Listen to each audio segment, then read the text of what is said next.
from the conference center in Энэ бол Salt Lake. Utah мужийн Salt Lake City дэх чуулганы төвөөс дамжуулж буй Есүс Христийн хожимын гигантуудын сүмийн жил тутмын 196 дахь ерөнхий чуулганы нэм гаригийн үдээс хойш хуралдаа юм. Сүмийн удирдагчдаа сонгогдсон хүмүүс үг хэлнэ. Хуралдааны дуулалыг ариун сүмийн талбай Табернаклийн найралд очид дуулна. Энэхүү шууд нэвтрүүлгийг Bonneville Distribution олон нийтийн үйлчлэгээн зориулан нэвтрүүлж байна. Үүнийг гэр бүлийн болон сүмийн хэрэгцээнд ашигын бус зорилгоор хэрэглэж болно. 12 төлөөлөгчийн чуулгын ахлагч Dale Gay Renland энэ хуралдааныг хөтлөн явуулах болно.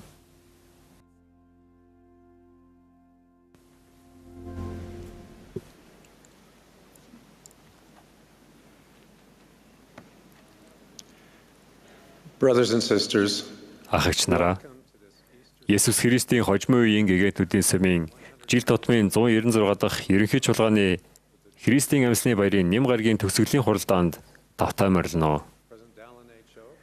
Чуулганыг тэргүүлж буй ерөнхийлөгч Даллен Хэй Окс надаас хуралдааныг хөтлөн явуулахыг хүссэн юм. Энэхүү үйл явдлыг телевиз, радио, интернет, хиймэл дагууллын дамжуулалтаар хүлээн авч үзэж байгаа сүмийн гишүүд, найз нөхөд та бүхэндээ бид өөрсдийн мэдчилгээг хүргэж байна.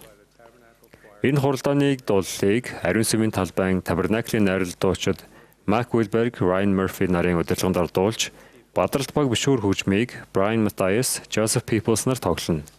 Найрал дуучид энэ цуглааныг Христ амьсан дуулалаар нээн. Дараа нь нээлтийн залбирлыг далайн ахлагч Ugo Martinez хэлнэ.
Dearly beloved Heavenly Father, Хайрт Тэнгэрлэг эцэг минь. Бид таны өмнө толгой бүхийж дахин нэг удаа Христийн мэндлийн баярыг нөхөд сайхан өдрөөр дахин нэг удаа танаас хүлээн авсан ажлуудаа талархаж байна. Бас бидэнд амар амгалан тайтгарал ариун сүнсийг өгсөнд баярлалаа. Бид тэрүүн зүйл болон 12 төлөвлөгчийн чуулга болон тэдний хүчтэй захиасуудад талархаж байна. Бас бидэнд хандан үг хэлсэн бүх хүнд талархаж байна. Бид Иесус Христ таны хүү биднийг өдөртөн чиглүүлж бидний гэр бүлийг ажилласаа хэмээн гонзалбарч байна. Бас дэлхийд даяар найз нөхдийн хамт таны үгсийг сонсохоор цугласан бүх хүмүүсийг ажиллаач гэж гонзалбарч байна. Тэднийг бас биднийг зовлон бэрхшээлийг даван туулахын хэрээр Иесус Христэд дамжуулан шийдлийг олоход туслаарай. Тэгээд биднийг зүрх сэтгэл сонроо нээлттэй байлгаж хувийн илэрхийлэл хүлээн авч болохын тулд ажиллаарай. Таны харин хүү Иесус Христийн нэрээр гонзалбарч байна. Амен.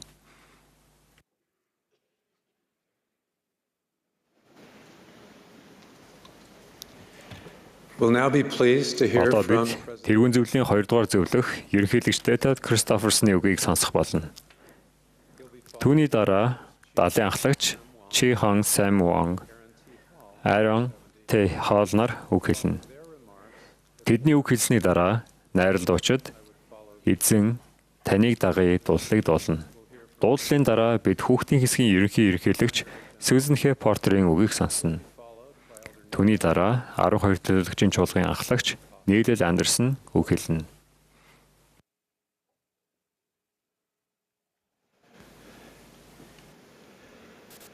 The Apostle Peter reminds us Тэрхүү that эцсийн өдрүүдэд илэглэн тохуурхагсад хүсэлт ачаалаа даган илэглэн тохуурсаар ирэх болно.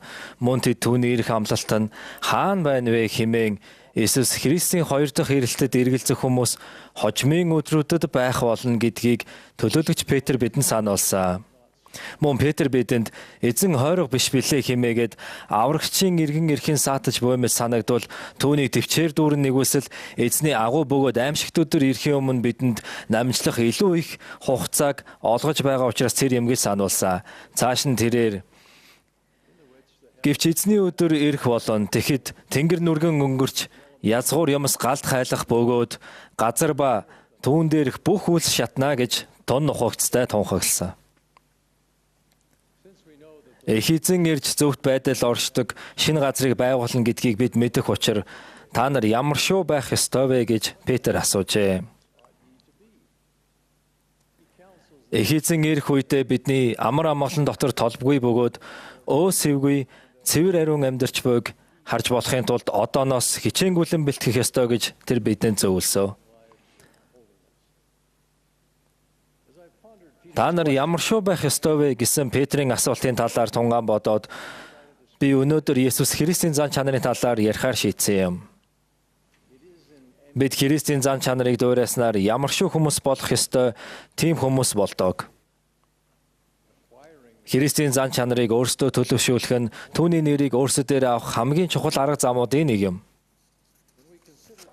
Бид аврагчийн зан чанарыг авч үзэхдээ ариун журам, шудраг байдал, даруй зан, өрөвч сэтгэл, эр зориг гэд түүний зан чанарууд дээр шууд төвлөрөх хандлагатай байдагч зан чанарын ийм онцлог Есүс бүртгэхэд юу нөлөөсөн талаар мөн бодож үзэх хэрэгтэй.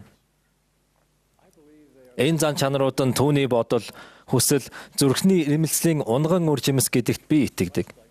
Христийнхтэй адил зан чанар Христийнх шиг зүрх сэтгэлээс урган гардаг. Тиймээс хэрэг бид Христийнхтэй адил зан чанарыг хөгжүүлэх учиртай бол бодол, хүсэл, зүрхний ирмэлцэл зэрэг түүний сэтэлжүүлэгч чанаруудыг эзэмших ёстой. Энэ нь биднээс сударт зүрх сэтгэлийн хүчрэг өөрчлөлт хэмээн нэрлсэн зүйлийг шаардах болно. Бенжамин хааныг сүнслэг нөлөө бүхий бошиглолын үгийг хэлсний дараа арт түмэн нь бидэнд хилэнцгийг үлдэх хүслийг үгүй болгож харин үргэлж сайныг хийх хүсэлтэй болгон бидэнд буюу бидний зүрх сэтгэлд хүчрэг өөрчлөлтийг авчирсан төгс хүчит ихээсний сүнсний улмаас буюу хэмээн гэрчилжээ. Бенжамин хаан тэдний гэрчлийн хариуд та нар Христийн хүүхдүүд, түүний хөвгүүд мөн түүний охид гэж нэрлэгдэх болно. Учир нь болгоохтун энэ өдөр тэрээр та нарыг сүнслэг байдлаар тань төрүүллээ. Учир нь та нарын зүрх сэтгэл түүний нэрнд итгэх итгэлээр өөрчлөгдсөн хэмээн та нар хэллээ хэмээн хэлсэн. Бенжамин хааны хүмүүс болон зарим хүний хувьд сүнслэг байдлын хувьд өөрчлөгдөх зүрх сэтгэлтэйгээр дахин төрөх энэхүү үйл явц нь бараг агшин зур тохиосон. Бидний ихэнхийн хувьд зүрх сэтгэлийн хүчрэг өөрчлөлт цаг хугацааны явцад аажмаар бий болдог. Аль ч тохиолдолд үр дүн нь адил байдаг. Ямар ч тохиолдолд энэ өөрчлөлт нь Христэд итгэх итгэл, намжлал, баптизмаар байгуулах дуулууртай байдлын гэрээ, ариун сүнсээр дамжин ирэх Иесус Христийн ач хивээлээр явъялыг шаарддаг. Тийм ээ, энэ нь биднээс тууштай, тасралтгүй хүчин чармаалтыг шаарддаг хэдий ч зөвхөн бидний хичээл зүтгэлийн асуудал биш гэдгийг сана. Иесус Христийн сайн мэдээний сайхан гэвэл бид бүгд Иесус Христийн ач хивээлээр тусламжгүйх боломжтой явдал юм. Бид баптизм хүртэж гишүүнээр батлагдсанаар тэр бидэнд өөрийн ач хивээлийн илч болох ариун сүнсийн нөхөрлөлийг амладаг. Бид амьдралдаа ариун сүнсээр дамжуулан бурханлаг чанарын хүчийг буюу түүний нөлөө, сүнслэг бэлгүүдийг хүлээн авдаг. Энэхүү хувиргагч хүч зүрх сэтгэлийн болон үүнтэй дагалддаг зан чанарын хүчрэг өөрчлөлтийг бий болгодог. Бид Христийн зүрхний ямар хүслийг зүрх сэтгэлдээ тээж явахыг хүсдэг вэ? Би одоо 3-ыг нь дурдъя. Христийн зан чанарыг бүрдүүлдэг, сэтэлжүүлэх чухал чанаруудын нэг бол инэрл буюу Христийн цэвэр хайр юм. Бүтээлтээс өмнө тэр өөрийгөө бидний гэтлэгчээр санал болгоход хүргэсэн зүйл бол цэвэр хайр байв. Түүний цагаатгал бол хайрын хамгийн дэд үйлдэл байсан бөгөөд одоо ч тийм хэвээр юм. Есүс өөрөө нөхдийнхөө төлөө амиа зориулахаас илүү агуу хайр байхгүй хэмээн хэлсэн. Христийн хайр нь өрөвч зан, төвчээр, ариун сүнсээр хөдөлгөгдсөн үед залруулах хүсэл, мөн мэдээж уучлахад бэлэн байх зэрэг зан чанарын онцлогуудыг бий болгодог. Ахлагч Дэвид Абеднер газных нь нэгэн эмэгтэй хэдэн жилийн өмнө зам тээврийн аимшигт ослын улмаас эмнэлэгт хүрэгдсэн 2 залуу эмэгтэйг эргэж очихыг хүсэж уцаар залгасныг дурсан ярьсан. Эгчийг залгаж ярих тэр мөчид яг тэр ослын улмаас гэмтсэн өөрийнх нь охин нас барсан талаарх аимшигт мэдээг эмнэлгээс уцаар дуулгажээ. Тэрээр дөлгөөн хоол, тайван хоолоогоор Беднер ерөнхийлөгчөө бид нөгөө хоёр ээжтэй холбоо байрах ёстой. Бид тэдэд нөхдийнх нь байдлын талаар мөн удахгүй эмнэлэгт хүргэгдэх гэж байгааг чадах чинээгээр мэдэгдэх хэрэгтэй байна гэж хэлж билээ. Ахлагч Беднер тэр ихч өөрийгөө өрөвдөж өөрийн асуудал төвлөрсөнгүй. Өөрийгөө умарцсан нэмэгтэй Христтэй адил зан чанар зов шансан ээжүүдийн хэрэгцээг бараг тэр даруй өөрийн хүслээр урьдчил болгож байгаагаар илэрсэн гэж дурсан юм. Ахлагч Беднер шаналж байх үедээ бусдын шаналж буйг ялгаж таних хүчинд өсөж байх үедээ бусдын өсөж буйг олж анзаарах чадварт мөн сүнслэг зовлон дунсан үедээ сүнслэг байдлын хувьд тарчилж буй хүмүүст гараа сунгах тэднийг инэрч өрөвдөх хүчинд зан чанар илчлэгддэг болохыг ажигласан ажээ. Загалмай дээр үхэлтэй нүүр тулсан үедээ өөрийн их Мариагаа марталгүй түүнийг халамжлахыг хайр төлөөлөгч Иохандо захиж байсан Есүсийн тухай би боддог. Аврагчийн зан чанарын үндэс суурь болсон сэтэлжүүлэгч 2 дахь чанар бол бусдын амжилттай, аз жаргалтай байхыг хөхүүлэн дэмжих аврагчийн хүсэл, эрмэлзэл юм. Эцсийн эц түүний эцгийгтэйгээ яв цав нийцэн зорилго бүхэлдээ Бурхны хүүхдүүдэд өгшгүй байдал мөнх амьдралыг тохиолгон авчрах явдал юм. Тэрээр өөрийн төлөөлөгчдөд хэн ч та нарын дунд агуу болохыг хүснэ, тэр нь та нарын зарцуулаг. Учир нь хүний хүү үйлчлүүлэхийн тулд бус, харин үйлчлэхийн тулд мөн олонний төлөө амиа золиос болгон өгөхийн тулд ирсэн билээ гэж заасан. Даруй байдал, дүлгөөн зан, амиж бус сэтгэл, эр зориг зэрэг нь бусдын сайн сайханд хийгээд амжилтанд өөрийгөө зориулснаар хөгждөг зан чанарууд юм. Саяхан Brigham Young-ийг сургууль дээр хэлсэн үгэнд ерөнхийлөгч Даалнхи Оукс бусдын гачигдал хэрэгцээнд анхаар тэгвэл даруй байдал төлөвшдөг хэмээн зөвлөсөн. Есүс надаас сур. Би дүлгөөн, зүрхэндээ даруй гэж заасан. Номхон дүлгөөн хүн аливаа нөхцөл байдалд ихээхэн хүч чадал авяас бэлгээ хамгийн сайн тохируулан ашиглаж эсвэл нөөж өөрийгөө хянах тал дээр үлгэр жишээ болдог. Амин ч ус байдлын тухайд гэвэл Христийн нэрээр түүний намжлал өршөөлийн үнэлж баршгүй бэлгийг бусдад санал болгож зөвхөн тэдэнд ихэнхдээ танихгүй хүмүүст үйлчлэхийн тулд амьдралынхаа сар жилүүдийг зориулж буй хэдэн 10,000 номлогчтой байхаас илүү сайн жишээ бидэнд байгаа гэж юу? A third Христийн зан чанарт нэн чухал сэтэлжүүлэгч 3 дахь зан чанар бол эцгийг алдаршуулах, хүслийг нь бүх талаар биелүүлэх түүний хүсэл юм. Тэрээр миний хоол бол намайг илгээсэн түүний хүслийг үйлдэн ажлыг нь гүйцэлдүүлэх явдал юм гэж тунхагласан. Бурхныг алдаршуулах, түүний хүслийг биелүүлэх Христтэй адил хүсэл нь хүндэтгэл, үнэн шударга байдал, ариун журам гэсэн зан чанарууд руу хөтэлдэг. Шударга осны үлгэр дуурайл болсон Есүс нүгэлгүй атлаа бүх талаар бидэн шиг соригдсон. Бид түүн шиг болохоор тэмүүлж чадна. Ахлагч Кимбэ Кларк үүнийг дээд суртахуунд амьдралыг их эзний тусламжтайгаар эрэлхийлэх гэж нэгэнтээ нэрлэжээ. Дээд суртахуунд амьдрал гэдэг бол ариун журамт амьдрал юм. Ариун журам бол ёс суртахууны өндөр жишгт суурилсан бодол санаа, зам байдлын хэв зайгуур юм. Энэ бол Бурхан болон бусдад үнэнч байх явдал. Энэ бол сүнслэг байдал, бие махбодын хувьд цэвэр ариун байхыг ирмэлзэх явдал юм. Үүнд үннийг хайх, үнэн, зөв бодол, зөв үйлдэлийн төлөө өөрийгөө зориулах зэрэг багтдаг. Сүмийн ерөнхийлөгч Russell M. Nelson 1 жилийн өмнө бидэнд хандаа хэлсэн үгэндээ бодол, үг, үйлдэлүүд маань хувиршгүй ариун журамтай байж бүх хүний зүг хандсан Есүс Христийн цэвэр хайраар дүүргэгдэх хэрэгтэй. Бурхны хувьд ямар байх хэрэгтэй тийм хүмүүс болох нь бидний өмнө байгаа агуу боломж юм хэмээн хичээнгүйлэн хүссэн. Товчхондоо Есүс цэвэр хайрын үүднээс боддог. Үйлддэг бөгөөд бусдыг ажиллах өргөн дэмжихийг сэтгэлээсээ хүсдэг. Тэрээр Бурхны хүслийг биелүүлэхдээ баясдаг. Ариун сүнс бидний зүрх сэтгэлд ийм бурханлаг сэтэлжүүлэх чанарыг аажимшингээх, Христтэй адил зан чанарын уг шин чанараар даатгад маань туслах тал дээр хүчрэг өөрчлөлтөөр бидэнд нөлөөлөөсөө хэмээн бид Христэд итгэлээр залбирах боломжтой. Бид зүрх сэтгэлийн өөрчлөлтийг авчрах итгэл болон намжлал их эзний үлгэр жишээг дагахыг хичээхдээ үргэлж намжлан илүү сайн хүн болж чаднаа. Бид Бурхны хувьд ямар байх хэрэгтэй тийм хүмүүс болж чадна.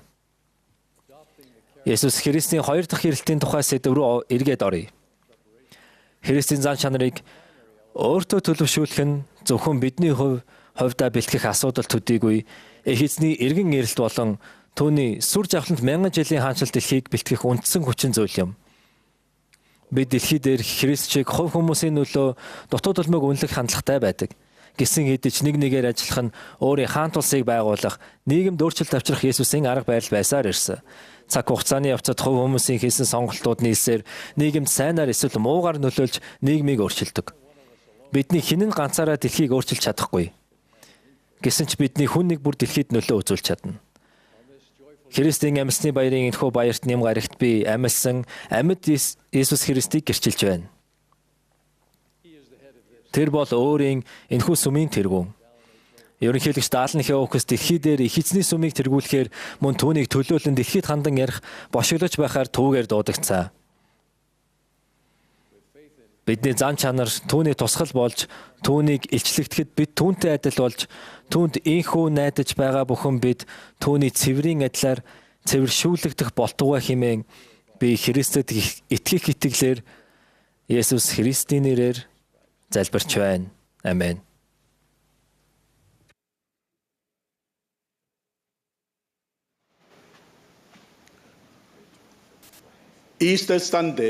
Христийн амьсны баярын нэм гараг бол Иесус Христийн гитлэлийн үйл хэргийн ялангуяа түүний амьдлын хамгийн дэд тэмдэглэлт баяр юм. Христийн амьсны баярын энэ үе Иесус Христийн шавнарыг баярлан талархахаас гадна аврагчийг дурсахыг урьдаг. Бурхан биднийг юу санаасаа гэж хүсдэг вэ? Тэр бидэнд яаж мэдэгдэх вэ?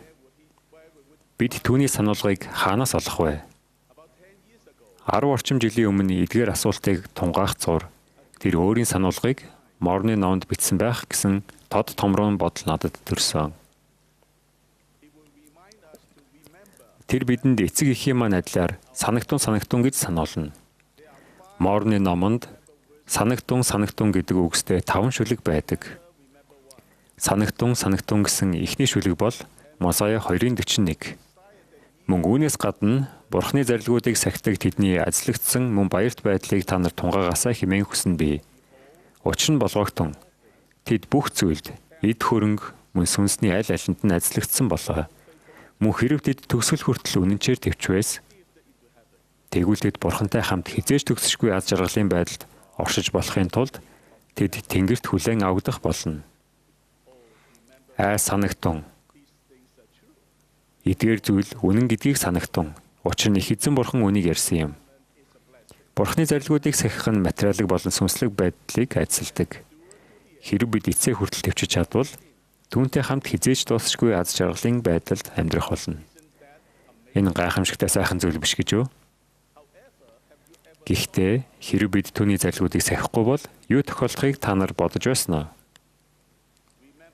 Санагтун гэсэн хоёр дахь шүлэг бол Аалма 37-гийн 13. Хиломан хүү минь санагтун. Бурханы зарилгууд ямар чанд болохыг санагтун. Мөн тэрээр хэлсэн нь хэрэв та нар миний зарилгуудыг сахивал та нар уг нутагт тэгжих болно. Харин хэрэв та нар түүний зарилгуудыг сахихгүй аваас түүний оршихугаас тусгаарлагдах болно. Бурхан бидэнд өөрийнх нь зарилгууд чанд бөгөөд дулууртаа дагах нь амлагцсан ажлуудыг авчдаг гэдгийг сануулдаг. Ерөнхийлөгч Даалнхэ Огс Бурханы зарилгууд бидний амьдралыг хэрхэн удирдах, доктортой байлгадаг талаар хуваалцсан ийм хэлсэн. Мөнх бус амьдралд бидний үзэж туулах зүйлс салхитай өдөр жаахан хүү аавтайгаа хамт цаасан шувуу хөргөж байгаатай адил. Цаасан шувууг өндөрт хөөргөхөд салхи хүүгийн гар дах утсыг угзардаг. Мөнх бус амьдралын салхины хүчийг таних мэдээгүй хүү цаасан шувууг илүү өндөрт хөөргөхийн тулд утсыг нь тасдах санаа гаргав. Ухаант эцэг нь татгалзаж энэ утас нь мөнх бус амьдралын салхинд цаасан шувууг тогтоон барьж байгаа гэдгийг тайлбарлав. Хэрэв бид утсыг тасдвал цаасан шувуу илүү өндөрт хөөрөхгүй төдийгүй салхинд туугдан хийсэж газарт гарцаагүй унах болно. Бид Тэнгэрлэг эцэгтэй эргэн очихын тулд Есүс Христэд ирэх хэрэгтэй. Энэ бол бидний хүлээн зөвшөөрсөн төлөвлөгөө бөгөөд биднийг баярлалдан уухайлахад хүргэсэн. Санагтун гэсэн 3 дахь шүлэг бол Хиломан 5:9. Санагтун хөвгүүд минь. Бенжамин хааны өөрийн хүмүүст ярьсан үгсийг санагтун. Тийм ээ. Ирэх тэр Есүс Христийн цагаатагч цусаар л дамжихаас бусдаар хүмүүн аврагдаж чадах өөр бусад замж бас аргач үгүй гэдгийг санагтун. Тийм ээ. Тэрээр энэ дэлхийг гэтлэхээр ирэхийг санагтун. Бурхны авралын ба өргөмжлийн төлөвлөгөөний гол цөм нь Есүс Христ юм. Гэтлэлийн бүх амлалт, амьлалтын бүх найдвар, мөнх амьдралын бүх баталгаа түүгээр дамжин ирдэг. Есүс Христгүйгээр аврал байхгүй. Нүгэл ба өхлийг ялах ялалт байхгүй. Тэнгэрлэг эцэгтэй буцаж очих замч байхгүй. Тэр бол авралын болон өргөмжлийн бүрэн төлөвлөгөөний үндэс суурь нь билээ. Санагтун гэсэн 4 дахь шүлэг бол Хиломан 5:12. Мөн идүүгээ хөвгүүд минь санагтун. Бурхны хүү Христ болох бидний гэтлэгчийн хадан дээр та нар суурай тавих ёстойг санагтун. Иймээс чөтгөр хүчит салхиа. Тийм ээ. Хар салхин дэх дайралтай илгээхэд тийм ээ. Түүний бүхий л мөндөр мөн хүчит шуурга та нар дээр нүтгэд энэ нь та нарыг зовлонгийн болон төгсгөлгүй халаглалын ангал тийш доош чирж дийлэх хүчгүй байх болно. Та нар дээр нь босгогдсон хадны учир болоо. Тэрхүү хад бол бат бөх суурь. Хүмүүсийн суурин дээр барьвал унах аргагүй билээ. Ахлагч Дэвид Бэбнер амьдралдаа энэхүү суурийг хэрхэн бэхжүүлэх талаар энэ заасан. Аврагчийн сэргээгдсэн сайн мэдээний ариун нандин гэрээ яслуудыг барилгын суурь чулуутай бэхэлж холбоход ашигладаг бэхлэгээ гадаас арматур төмөртэй харьцуулж болно. Биднийг ариун нандин гэрээнүүдийг итгэлтэйгээр хүлээн авах, эргэн харах, санах, шинжлэх бүрд сүнслэг зангуй маань Есүс Христийн хаданд өмнөхөөсөө илүү бат бөх хөдөлгөөнгүй бэхлэгддэг. Санагтун гэсэн 5 дахь шүлэг бол Хиломан 14:30. Мөн идүүгээ ах дүүс минь мөхөх хэн боловч өөртөө мөхдөг гэдгийг санагтун. Мөн алдсыг үлдэх хэн боловч үнийг өөртөө үлддэг буюу учир нь болгоогтун та нар чөлөөтэй өөрсдийнхөө өмнөөс үлдэх нь та нарт зөвшөөрөгдсөн билээ. Учир нь болгоогтун Бурхан та нарт нэгэн мэдлэгийг өгч мөн тэрээр та нарыг чөлөөтэй болгосон буюу. Морны ном нь бидний энэ цаг үед болон ирээдүйд зориулан бичигдсэн юм. Бид Морны номыг хуудас бүрээр нь судалснаар үннийг олж мэдэж, сургаалыг нь ойлгосноор зүрх сэтгэл маань төлөвшөж эхэлдэг. Бид үүний захиасыг өөрийн болгож өгсөд нь бүрэн шимтэх үед зөв бурууг ялгаж салгахыг сурч, Бурханы өгсөн сонгох эрхээ ухаалгаар ашиглах хүчтэй болно. Морны номон дах санагтун гэдэг үгстэй энэ 5 шүлгийг та санаж байна уу? Үүнд нэгдүгээрт хэрв бид түүний зарилгуудыг сахивал Бурхантай хамт хизээж төгсөхгүй аз жаргалын байдалд амьдарч чадна. Хоёрдугаарт хэрв бид Бурханы зарилгуудыг сахихгүй бол түүний оршихугаас тусгаарлагдах болно. Гуравдугаарт бид зөвхөн Иесус Христийн цагаатагч цусаар аврагдах боломжтой. Дөрөвдүгээрт хэрв бид Иесус Христээр сорой бариул унахгүй. Тавдугаарт бидэнд ухаалгаар сонгож үйлдэх мэдлэг болон сонгох эрхчлөө өгөгдсөн билээ. Ялангуяа Христийн амьсны баярын үеэр аврагчаа санагтун тэр амьсан. Тэр биднийг өөрт нь ирээсэ гэж хүсдэг. Түүний зарилгуудыг сахиж, ёс суртахууны сонгох эрхээ өдөр бүр ухаалгаар ашиглаж, түүнийг амьсан биеэр сүр жавхлантай эргэн ирэхэд бэлтгэхийн төлөө хамтдаа залбирцгаая. Иесус Христийн нэрээр амен.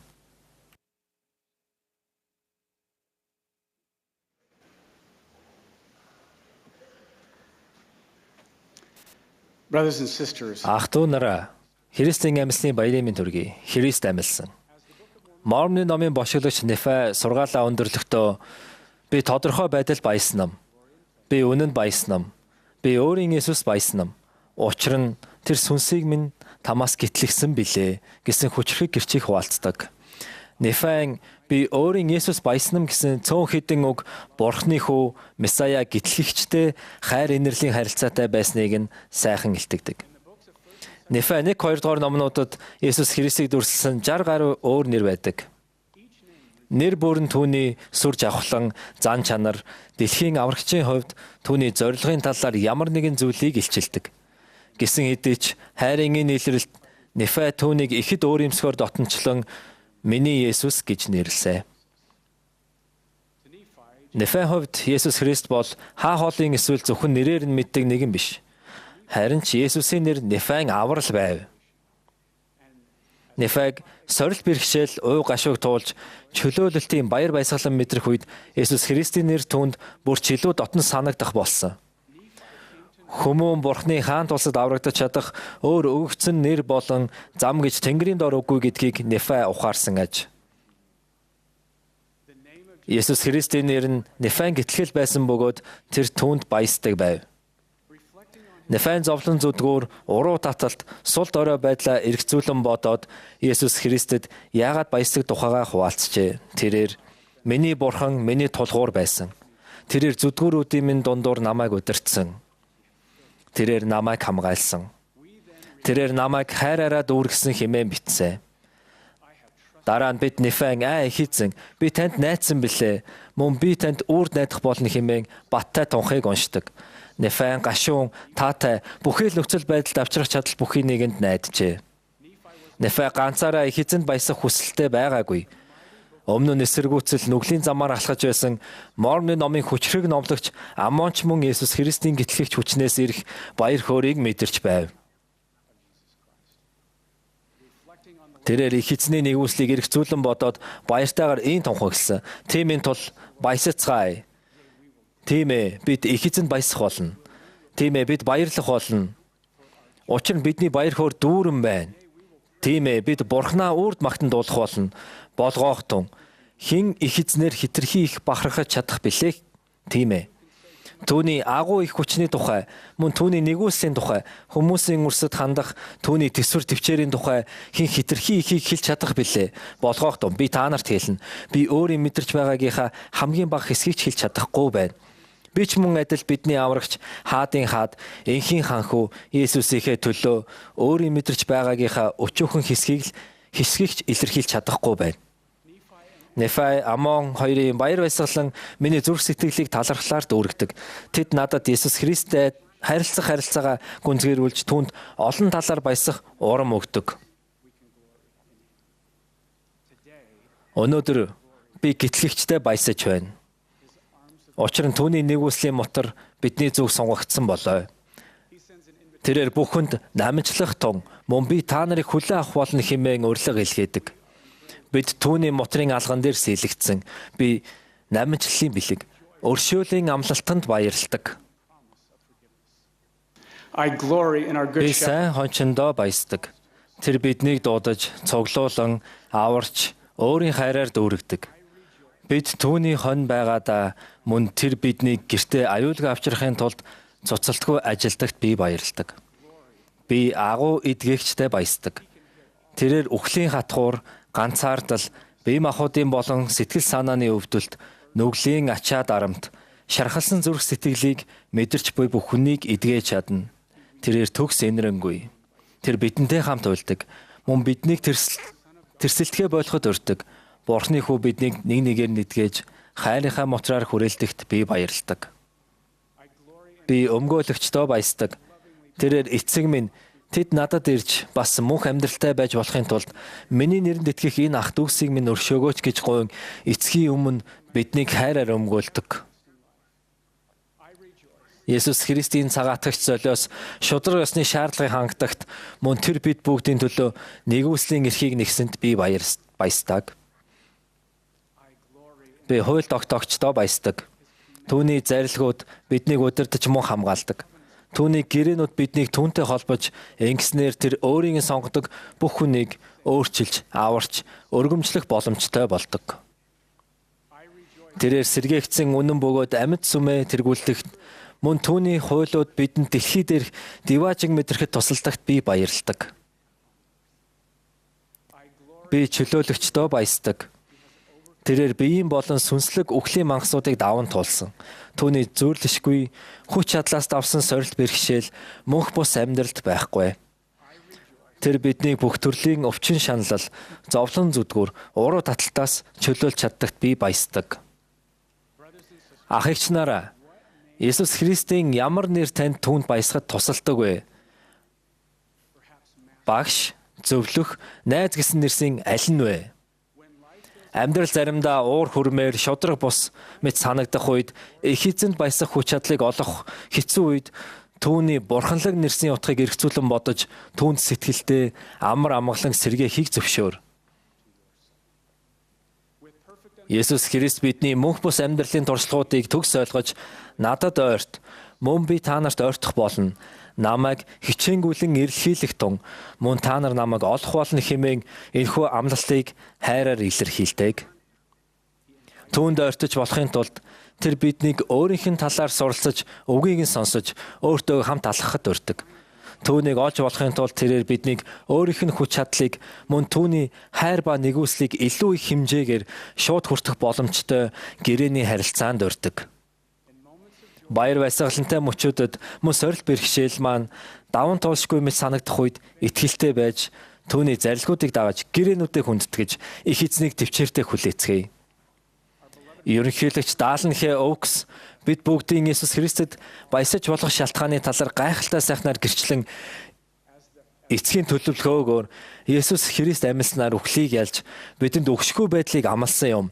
Есүс Христийн цагаатагч золиос бидэнд гимнүглээ намжилж Тэнгэрлэг гэртээ цэвэр ариун иргэн ирэх боломжийг олгодог. Мөн бидний аврагч биднийг зовсон үед хэрхэн халамжилж хүчрхэгжүүлэхээ мэдхийн тулд мөнх бус байдлын бүх өвчин шаналл соггийг өөрийн хүслээр туулсан юм. Бурхны бүх хүүхдийг хайрладаг болохоор Есүс Христ энэ бүгдийг гүйцэтгэсэн гэж хэлсэн. Of God. Brothers and sisters, Ах эгч нараа, хин их эзнэр хитрхи их бахархаж чадах билээ. Бурхан бол бидний хайр Тэнгэрлэг эцэг. Есүс бол амьдсан. Амьд Христ гэдгийг би баяртай яг гэрчилж байна. Энэхүү Христийн амьсны баярын нэм гарагтч мөн үргэлжид бид Есүс Христэд баясаж байхыг би уриалж байна. Тэр бол миний Есүс, мөн таны Есүс. Есүс Христийн ариун нэрээр амен.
I am grateful today to speak to Өнөөдөр Heavenly би Тэнгэрлэг эцгийн хүүхдүүдэд хандан ярьж байгаадаа талархалтай байна.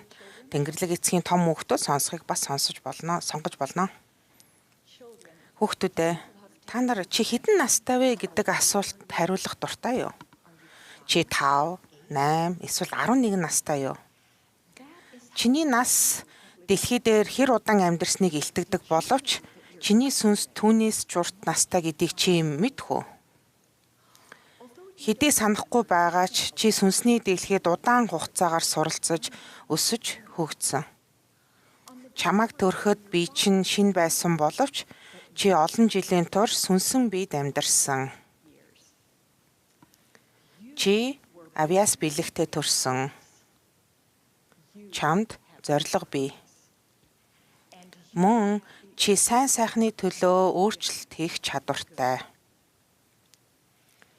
Тэнгэрлэг эцэг хүүхдүүдэд маш их хайрладаг тул бидний хүн нэг бүрийг өөрийнх нь хүртдэг бүх айцлыг хүлээн аваасаа гэж хүсдэг. Биднийг энэ дэлхийд ирэхээс өмнө тэр бидэнтэй ад жаргалын төлөвлөгөөгөө хуваалцсан. Бид дэлхийд ирж бие махбодыг олж түүний хайраар өгсөн зарилгуудыг дагахыг сонгох нь түүний төлөвлөгөөний нэг хэсэг юм. Ингэснээр бид түүнтэй болон гэр бүлтэйгээ хамт баяр баясгалан амар амгаланд амьдрахаар эргэн очиж чадна. Тэнгэрлэг эцэг биднийг энэ дэлхий дээрээ алдаа гаргаж түүн рүү буюу гэртээ буцаж очиход маань тусламж хэрэгтэй болно гэдгийг мэдэж байсан. Тэнгэрлэг эцэг бидэнд туслуулахаар хэнийг сонгосныг чи мэдэх үү? Тийм ээ. Иесус. Иесус Христ Тэнгэрлэг эцэг болон биднийг маш их хайрлсан тул би энд байна. Намайг илгээгээч гэж хэлсэн. Тэнгэрлэг эцэг Иесусыг дэлхий рүү илгээсэн. Тэр бидэнд хэрхэн ад жаргалтай амьдрахыг харуулж, Бурхныг болон бусдыг хэрхэн хайрлахыг заасан. Гетсеманед Иесус бидний бүх гим нүгэл, зовлон бэрхшээлийг амссан билээ.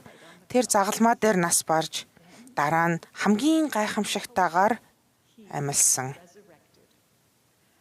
Өнөөдөр бид Христийн амьсны баяраар үүнийг тэмдэглэдэг.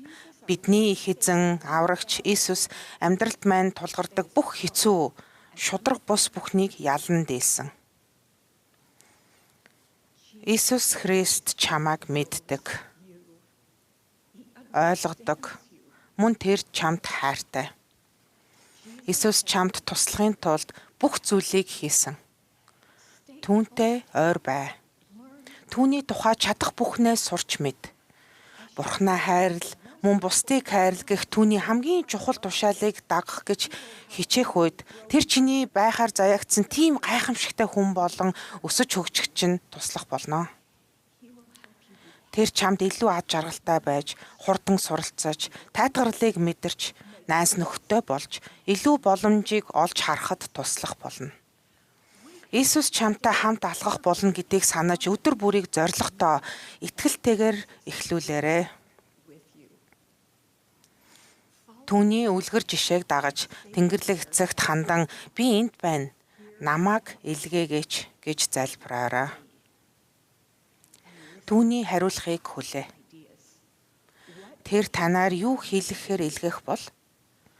Тэр сүнсээрээ дамжуулан ганцаардсан нэгнийг тайвшруулах, гэр бүлдээ туслах, сургууль дээр чухал зүйлсийг сурах, эсвэл хэн нэгэнд залбирахыг заахаар таныг илгээж болох юм.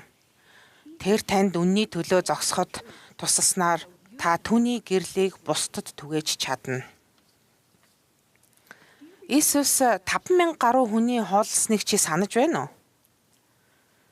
Иесус өдөржин хүмүүст заахад тэд үлссэн байв. Цугласан хүмүүсийн дунд 5 талах, 2 жижиг загастай, 1 жаал хөө байв. Тэр энэ тийм ч олон хүнийг хоолож чадахгүй гэдгийг мэдэж байсан ч өөрт байгаагаа Иесуст өгөхөөр шийдсэн. Иесус хоолыг аваад Тэнгэрлэг эцэгт талархан ажиллав. Тэр хоол хэдэн мянган хүнийг хооллосон билээ. Тэр жаал хөө 5 талах 2хан загсаар хэрхэн ийм олон хүнийг хоолохыг мэдэх шаардлагагүй байсан шиг чи ч бас өөрийнхөө бүх асуудлыг шийдэх гэж яарах огт хэрэггүй. Чи зүгээр л өөрт байгаагаан өргөх үед Тэнгэрлэг эцэг гайхамшгуудыг үлдэх болно. Чамайг би энд бай намайг илгээгээч гэхэд Тэнгэрлэг эцэг өчүүхэн бөгөөд энгийн зүйлсээр агуу зүйлсийг улиран тохиолгох болно. Дэлхийд даяар хүүхдүүд гэр бүл, сүм, найз нөхөд, нийгэмдээ Бурхны хайрыг авчрахын тулд өөрт байгаа бүхнээ өргөж байна. Карибын тэнгист нэгэн ээж бяцхан хүн Морны номыг хамтдаа уншихыг хүсэхэд сүнс түүний шансан зүрхийг хэрхэн хөнгөлсөнийг хуваалцсан юм. Гана улсад хүүхдийн хэсгийн хүүхдүүд сургууль дээр хоолгүй ирсэн хүүхдүүдтэй өдрийн хоолоо хуваалцдаг ярьсан. Камбожд эмнэлэг твтэж буй хүүхдүүд хүүхдийн хэсгийн хүүхдүүдийн хийсэн дасгалын ном аваад баярлаж байхыг би харсан юм. Хэдэн сарын өмнө 10 сартаа Клови, Илай нар бизнес эрхлэгч удирдагчдын өмнө зогсоод итгэл үнэмшил нь тэдний өдөр тутмын амьдрал хэрхэн нөлөөлдөг талаар итгэлтэйгээр ярьсан. Тэд сайн мэдээний талаар өдөржин боддог гэдгийг хуваалцсан юм. Мөн бусдын төлөө залбирч туслах арга замыг эрэлхийлдэг гэж итгэлтэйгээр хуваалцав. Клови, Илай хоёр томчуудад Иесус Христийн дагалдагч байхын утга учирыг заасан. Саяхан Мацгийн ням гайргийн цуглааны үеэр хүүхдийн хэсгийн нэг хүү эндэрт гараад Иесуст хайртай хүн бүр гараа өргөөрэй гэж хэлв. Яг тэр мөчөд хүн бүр түүн рүү харж инээмсэглэн гараа өргөв. Энэ мөчөд бүх хүн бидний аврагч Иесус Христийг бодсон. Энэ бол баяр баясгалантай нандин мөч байсан. Намайг баг байхад ээж маань ням гарагт тусгай тийм амттан хийдэг байлаа. Орон хоолны дараа ээжийг амтнаа одоо идэх үү дараа идэх үү гэж асуухад үргэлж нүүр дүрэн инээмсэглээд одоо ч бас дараа ч идий гэж хэлхийг хүүхдүүд бид мэддэг байв.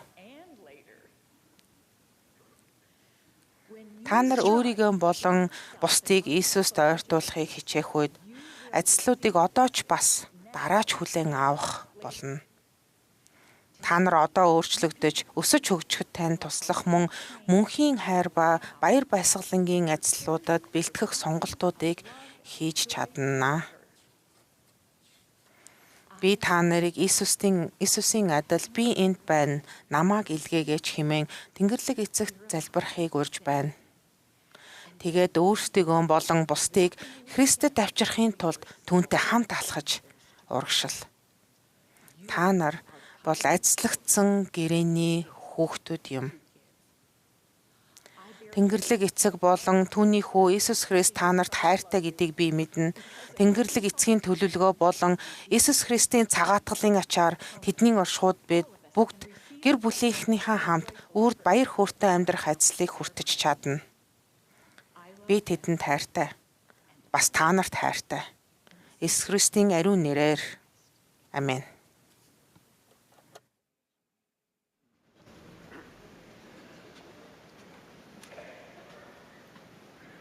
I'm going to speak to God's older children.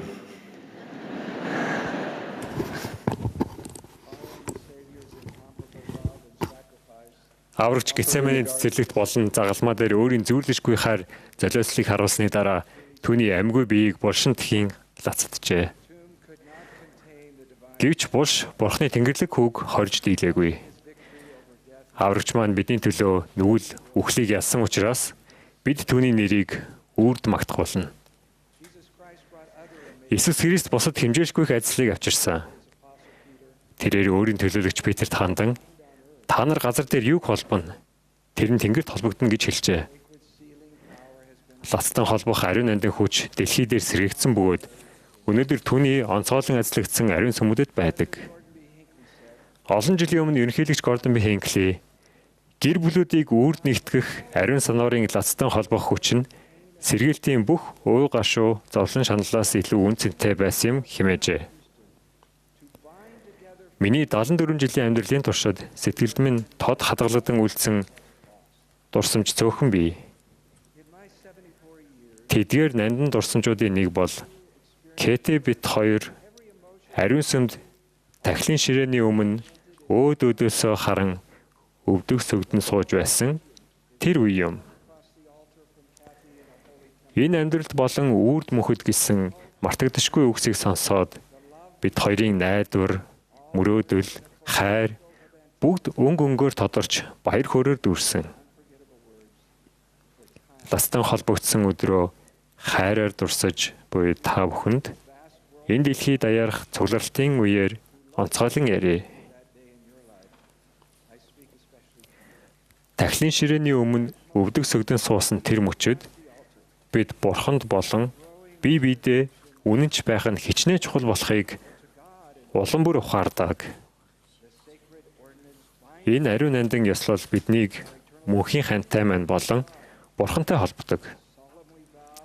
Бид гэрээнүүдээс ахихаар чанд тангаргалдаг бөгөөд биднийг үнэнч байвал их эзэн хэлж баршгүй ажлуудыг энэ амьдрал болон эрх дэлхий дэх хаан сентинүүд, хүчнүүд, ноёрхлуудтай хамт амлдаг. Харин бидний илүү агуу найдвар нь өөрсдийн мөн чанарыг цэвэршүүлж түүнтэй илүү адил болох хүсэл бөгөөд ингэснээр хизээ нэг өдөр аврагчтайгаа хамт амьдрах боломжтой болдог. Бурхантай болон бие биетэйгээ холбогдсон ариун нандин гэрэлтийнхээ хүрээнд бид өөрсдийгөө сүнслэг хөгжлийн хүнд хэцүү сорилтод байгаагаа олж хардаг. Энэ үед золиослол, инэрл, төвчээр, амар тайвныг тогтоогч байх зэрэг Христийн мөн чанарууд ерөнхийлөгч Кристофорсны хэлснээр бидний амьдралын илүү том хэсэг болж чадна. Бид аврагчийг хайрлах хайраа нэмэгдүүлэхийн хэрээр бие биеэ хайрлах хайр маань ч өсдөг. Бидний шав байх занмалж мөн бидний мөнхийн гэрлэлтч богино хугацааны туршилт биш. Харин Бурхны биднийг хэн болоосаа гэж хүсдэг тэр хүн болох мөнхийн аялал юм. Дэлхийн ихэнх хэсэгт гэрлэлтийн урт удаан үргэлжлэх мөн чанарт итгэх итгэл буурч байна. Есүс Христийн сайн мэдээнд бид эрэгтэй, эмэгтэй хүмүүсийн хоорондох гэрлэлтийг Бурханаас заягддаг гэж тунхагладаг. Бид мөнхийн гэрлэлтэд итгэдэг. Мөнхийн гэрлэлтийн тухай заадаг. Мөн мөнхийн гэрлэлтийг эрэлхийлдэг. Бид их эзний өргөөнд байгуулдаг гэрээнүүдтэй чин сэтгэлээсээ бэлтгэдэг учраас гэрлэлтэд итгэл, найдвар дүүрэн хүсэн хүлээдэг. Бид залуу насндаа Есүс Христэд итгэх итгэлээ хүчрхэгжүүлж түүний зарилгуудыг тэр дундаа дэлхий дээр олон хүний тоомжиргүй ханддаг ариун явдлын хуулийг сахидаг. Бид өөрсдөө Иесус Христийн нэрийг авдаг. Бид бэлтгэдэг хэдий ч мэдээж сул талуудтай бөгөөд амьдрал маань амин хуваа хичээхгүй байдал, наманчлал, уучлалыг улам их шаардах болно гэдгийг ухамсарладаг. Кати бид хоёр хормынхаа хүлээн авсан ёслолын амны цаасан алчуур дээр Уильям Шекспирийн хайр нөхцөл байдал өөрчлөгдөхөд хамт өөрчлөгдөггүй хэмээх үгсийг бичүүлсэн юм.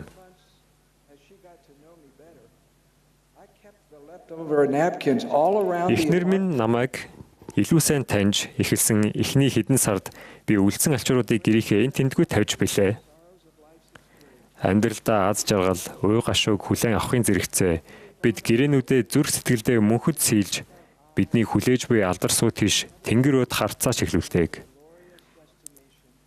Бид эргэлхийлдэг бурханлаг чанаруудаа бүгдийг нь энэ амьдралд төгс эзэмшиж чадахгүйг мэднэ.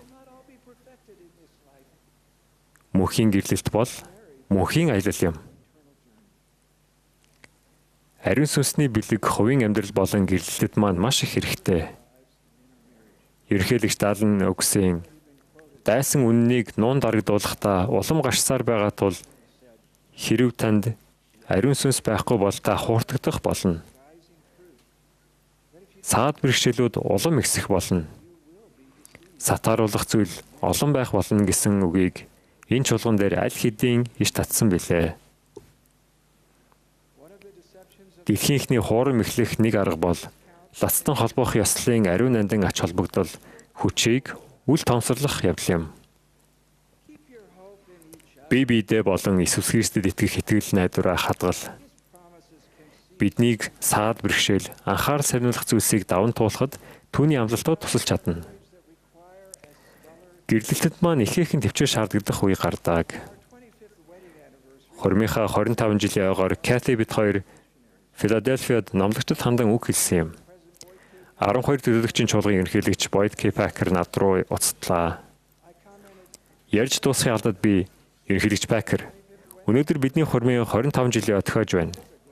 Энэ үнэхээр том амжилт биз дээ гэж хэлв. Тэрээр огт торлгүй Кэтигийн л амжилт шүү дээ гэж хариулж үлээ. With your hope and faith Христэд итгэх итгэл болон түүнд найдах найдвараараа дамжуулан ойлголтын мөн төвчээрийн сүнслэг билгүүдийг танд хөгжүүлэх боломжийг их эзэнд олго. Мөнхийн гэрэлтийн талаар ярихдаа би хоёр зүйлийг дурдъя.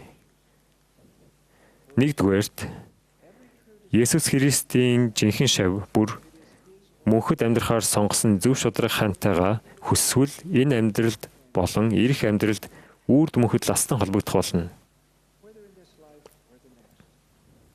Хоёрдугаарт салалтын талаар бодож үзэх нөхцөл байдаг уу гэсэн асуултыг асуудаг. Тийм ээ, байгаа. Гэхдээ анхаарах зүйлс бий. Би захиасаа нийтлүүлэхдээ энэ сэдвийн талаарх бошиглолтын сургаалуудыг оруулах болно.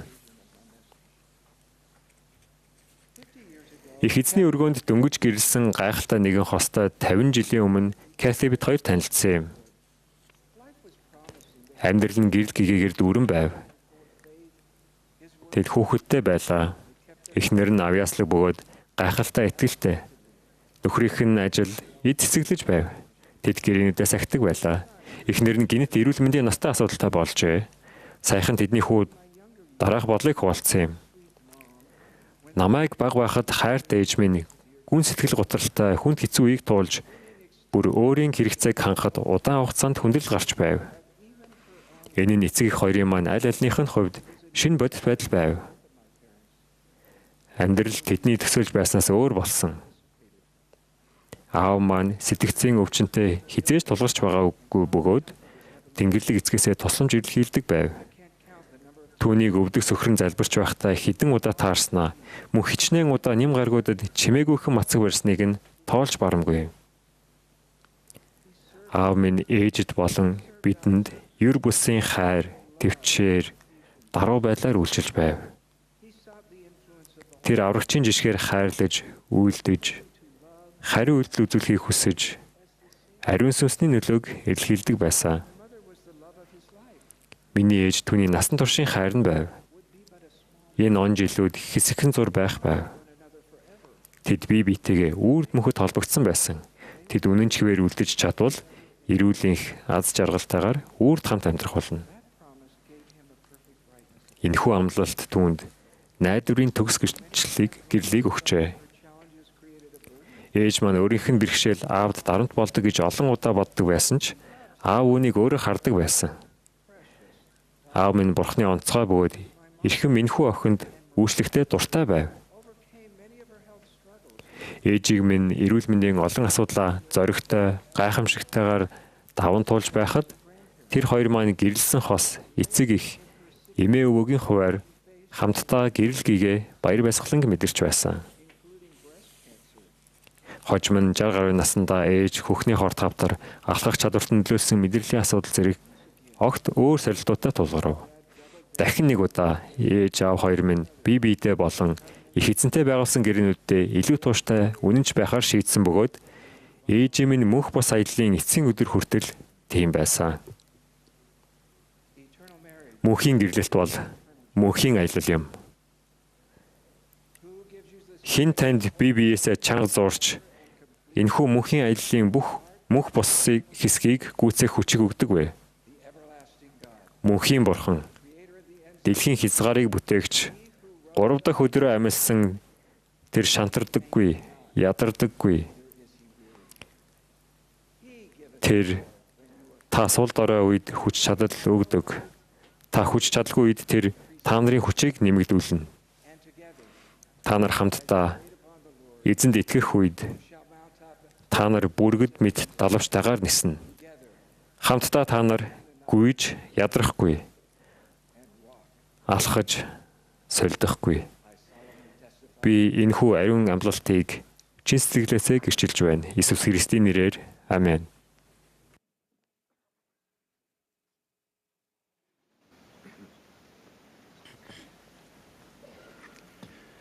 At the signal from the conductor, we invite the congregation to stand and join the choir. Удирдаачийн дохоогоор бид цугларсан хүмүүсийг босож найрал дуучтай нэгдэн би гайхширан дуудлагыг дуулахыг урьж байна. Дууссаны дараа бид 12 төлөөлөгчийн чуулгын ахлагч Quentin Alcock-ийн үгийг сонсно. Түүний дараа 70-ын ахлагч Daniela B. Vaccola үг хэлнэ. Дараа нь 12 төлөөлөгчийн чуулгын ахлагч Gerrit V. Gong бидэнд хандан үг хэлнэ.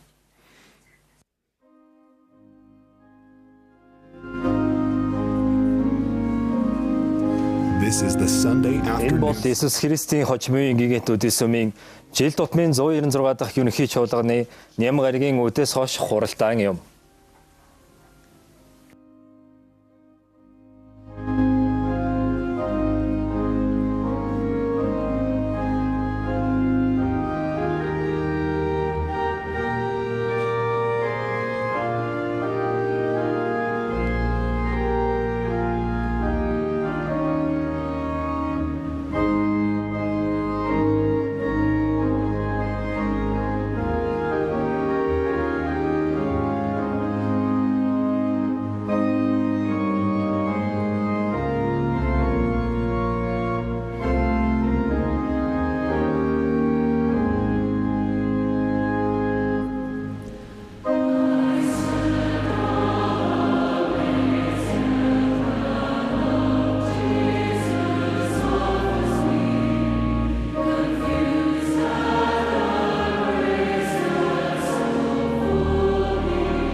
It has been a special blessing to have Ерөнхий чуулганы нэм гарагийн хуралдаан Христийн амьсны баярыг тэмдэглэж байгаа өдөртөө давхцаж байгаа нь онцгой айдаслал юм.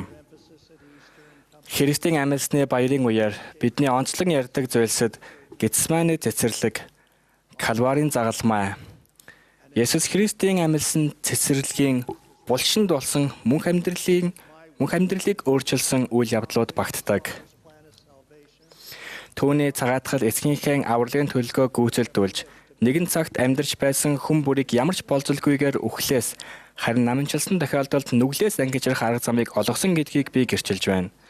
Тиймээс амьлалд цагаатгалын үндсэн сургаалууд нь бидний их эзэн аврагч Есүс Христээр гүйцэлдсэн. Мөн Христийн амьлсны баярын энэ нэм гараг 190 жилийн өмнө Кортландын ариун сүмийг онцгойлон ажилласнаас ердөө 7 хоногийн дараа буюу 1836 оны Христийн амьлсны баярын нэм гарагт уг ариун сүмд аврагч гайхамшигтайгаар үзэгдсэн үйл явдалтай давхцаж байна. Тэр өдөр яг өнөөдөр шиг Христийн амьлсны баяр болон алгасал баярын өдрүүд давхцсан байв. Аврагч бошиглагч Йосеф Смит, Оливер Каудри хоёрт үзэгдэж Мойсе, Елиас, Елия нар түлхүүрүүдийг даалгасан нь хожмын өдрүүдэд өрнсөн Есүс Христийн сайн мэдээний сэргээлтийн гол цөм юм. Лацдан холбох хүчний санварын түлхүүрүүдийг сэргээхэд гүйцэтгсэн Елиягийн чухал гэрээд хүмүүсийн хувьд эцэгтэй эргэн очих бидний аян замд нэн чухал. Сүмийн энэ жижиг түүх эдгээр үйл явдлыг илүү сайн ойлгоход мань туслана. 1823 оны 9-р сарын 21-ний шөнө Нью-Йоркийн Палмера дахь жижиг дүнзэн байшинд Тэнгэрэлч Мороной 17 настай Йосеф Смитэд үзэгдсэн юм. Тэнгэрэлч Мороной тэр шөнө 3 удаа, маргааш нь бас дахин 1 удаа айлчлан ирэв.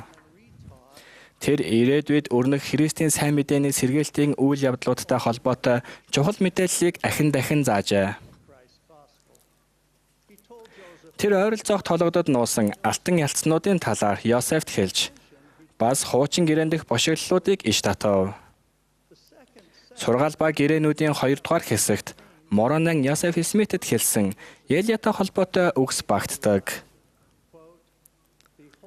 Болгоох тун их эзний агуу хийгээд аимшигт өдөр ирэхийн өмнө бошиглагч Елиягийн гараар санварыг би та нарт илчлэх болно. Мөн тэрээр эцгүүдэд нь өгсөн амлалтуудыг хүүхдүүдийнх нь зүрх сэтгэлд суулгах болно. Мөн хүүхдүүдийнх нь зүрх сэтгэл эцгүүд рүүгээ эргэх болно. Хэрв энэ нь ийм биш аваас түүний ирэлтээр бүх дэлхий бүр мөсөн устгагдах болно. Хэрв би 17 настай байгаад ганцхан Библи унших боломжтой байсан бол надад эргэлзэх зүйл маш их байх байсан бизээ. Энэ бошиглагч Елия гэгч хэн байсан бэ? Тэр ямар санвар илчилсэн бэ? Яагаад хүүхдүүд зүрх сэтгэлээ эцгүүд рүүгээ эргүүлж тэдэнд өгсөн амлалтуудаа санаагүй төлөө бүх дэлхий устгагдах ёстой вэ? Елия бол ариун санварын түлхүүрүүдийг хатгадаг, хүчирхэг гайхамшгүүдийг үйлдсэн гайхалтай бошиглагч байв. Дэлхий даяарах Христэд итгэгчид, лалын шашинтнууд болон еврейчүүд Елияг иш үзүүлэгч гэж хүлээн зөвшөөрдөг. Лалын шашинтнууд Елияг хүмүүсийг хиймэл шүтэн, ялангуяа Баалыг шүтгэе болж, цорын ганц жинхэнэ бурхан буюу Аллахыг буцаж шүтгэхийг уриалахаар бурхны илгээсэн бошиглагч байсан гэдэгт итгэдэг. Елия Месаяг ирэхээс өмнө ирнэ гэж еврейчүүд 29 зууны турш хүлээж байна. Есүс Христийн мөнх бус тохиолдлоос өмнө бошиглагч Елия Мелкизедек санварын лацдан холбох хүчийг ашигласан. Христийн хувирлын үед мөнөөх Елия Мойсетэй хамт ирсэн нь миний анхаарлыг татдаг. Елия, Петр, Яков, Иохан нарт лацдах хүчний санварын түлхүүрүүдийг өгсөн. Христ мөн Америк ТV-ийн хүмүүстээр айлчлахдаа тэдэнд Елиягийн тухай болон Христийн 2 дахь ирэлтээс өмнө гэр бүлүүдийг мөнхөд нэгтгэхэд гүйцэтгэх түүний үүргийн талаарх хуучин гэрээний Малахи номд гардаг түүхийг онцгойлон уншиж өгсөн нь ач холбогдолтой. Сэргээлтийн ачаар хүн төрлөختний авралд Елия ямар чухал голлох үүрэг гүйцэтгсэнийг бид ойлгодог. Елия дэлхийд болон тэнгэрт ариун яслал, гэрээнүүдийг холбодог лацдах хүчтэй холбоотой санварын түлхүүрүүдийг Йосеф Смитэд даалгасан. Үүнд мөн энэ дэлхий дээр их эзний ариун сүмүүдэд төлөөлөн гүйцэтгэдэг аврал болон өргөмжлөлийн ёслолууд багтдаг. Лацдан холбох ёслолууд энэ амьдралын дараа болон үрд мөнхөд хүчинтэй төдийгүй эхнэр нөхөр, эцэг эх, үр хүүхдүүдийг лацдан холбдог. Эдгээр түлхүүргүйгээр мөнхийн гэр бүл гэж байхгүй бөгөөд бүх дэлхий бүр мөсөн устгагдана. Миний хайрт найз, номлолын хамтрагч, хожим нь манай чуулгын ерөнхийлөгчөөр үйлчилж байсан Джеффри Холландтай туулж өнгөрүүлсэн олон онцгой сүнслэг үйл явдлын нэг нь бошиглагч Илаятай холбоотой байсан. 2009 оноос эхлэн ерөнхийлөгч Холланд бид хоёрт Ютагийн ариун сүмийн нээлттэй хаалганы өдөрлөгөөр шинжлэлийн консерватив, ортодокс раббинаар болон шашны бус еврей удирдагчид гээд олон хүмүүсийг дагуулж явах ад завшаан тохиож байсан юм. Баптизмын усан сангийн дэргэд надад нас барсан өвөг дээдсийнхээ өмнөөс баптизм хүртэх сургаалыг тайлбарлах боломж гарав. Энэ нь хүүхдүүдийн зүрх сэтгэлийг нас барсан эцгүүд рүү нэргүүлэх Малахийн амлалттай шууд холбоотой. Би тэдэнд Соломоны ариун сүмийг дүрсэлсэн 1-р хаадын 7-гийн 25-ыг уншиж өгч билээ. Баптизмын усан сан нь Израилийн 12 овгийг төлөөлсөн 12 үхрийн нуруунд дээр байрлсныг зарим хүн хараад таньж, зарим нь уйлж байв. Тэд үнэн хэрэгтээ еврейчүүд лалын шашинтнуудын аль альнийхын хувьд ариун нандин ач холбогдолтой Соломоны ариун сүмийн нэгэн хэсгийг харж байгаагаа ойлгосон юм.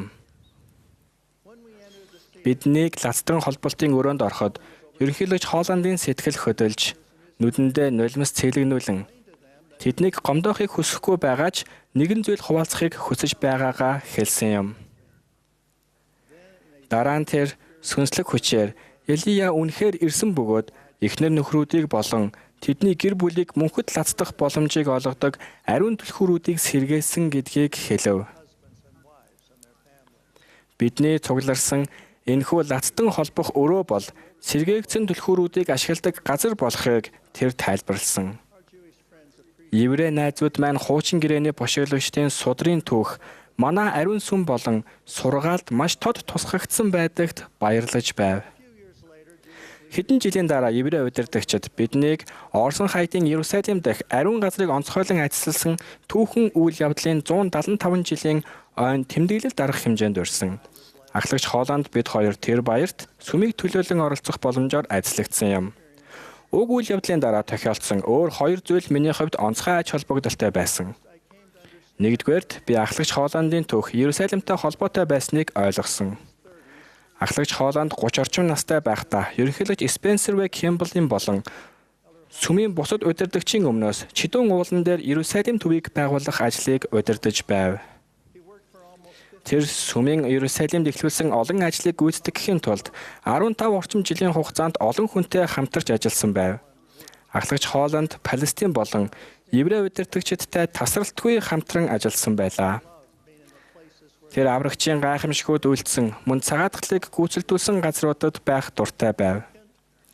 Хоёрдугаарт Иерусалим дахь айлчлалын үеэр ахлагч Холланд бид хоёр өөрсдийн эхнэр Пад болон Мэри хоёртой хамт цаг гарган цэцэрлэгийн булчны хажууд суугаад аврагчийн дэлхий дээрх тохиолдлын сүүлийн хэдэн өдөр түүний алдар сууд амьдлалт цагаатгагч залиослол зэргийн талаар өгүүлсэн шинэ гэрээний 4 номноос эрхэм нандин шүлгүүдийг уншиж билээ.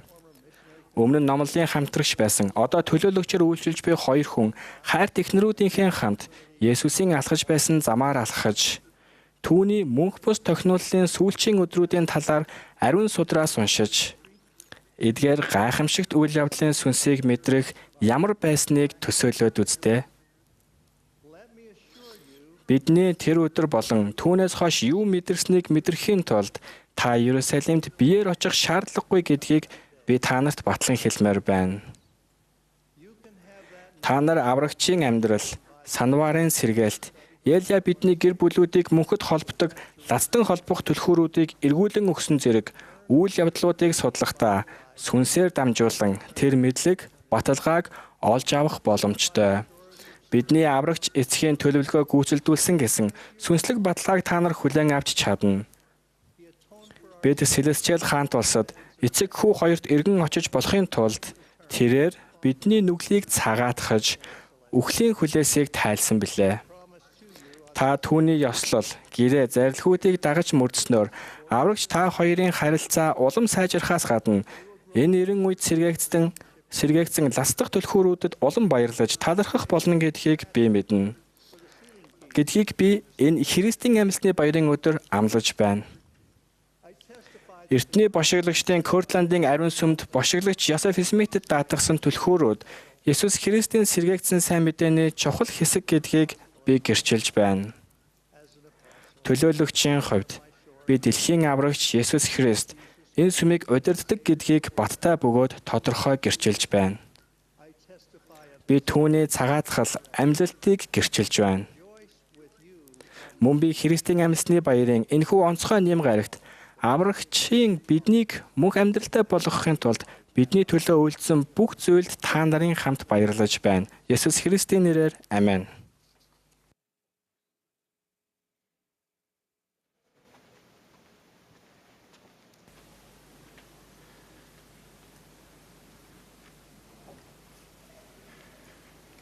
Happy Easter. Хүндэт хагаш нараа би та бүхэнтэй хамт Иесус Христийн сайн мэдээнд баясаж байна.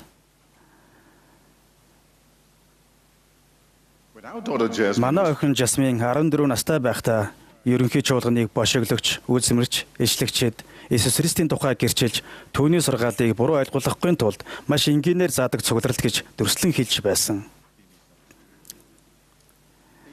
Энгийн захиас хүртэл илүү тодорхой байж болно. Ийм тэмдгийг хараад бид зогсох хэрэгтэй гэдгээ мэддэг байх хэрэгтэй. Гэсэн хэдий ч үзэсгэлэнт Филиппинд тэд санамжийг илүү тодорхойгоор бүрэн зогс болгосон бол Миссури мужид заавал зогс гэсэн байдаг.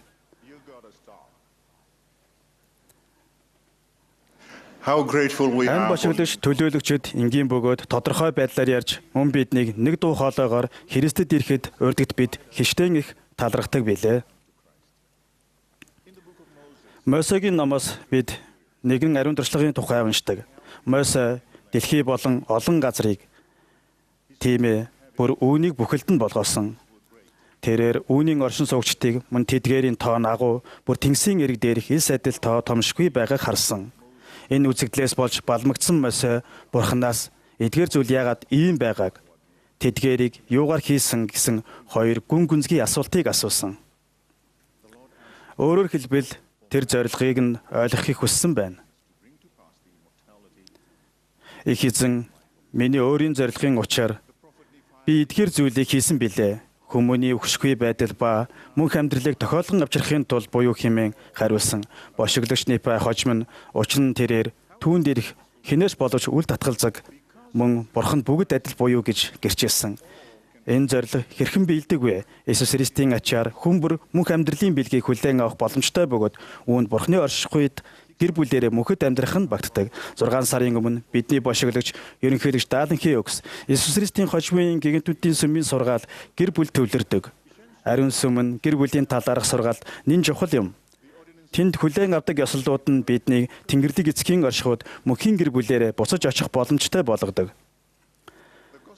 Сайн мэдээний төлөвлөгөө нь мөнх ус гэр бүлүүдэд хэрэгжсэн. Мөн бурхны хүүхдүүдийг мөнхийн гэр бүлд өргөмжлөх нь үүний урдаас тогтоосон хувь заяа хэмээн хэлсэн.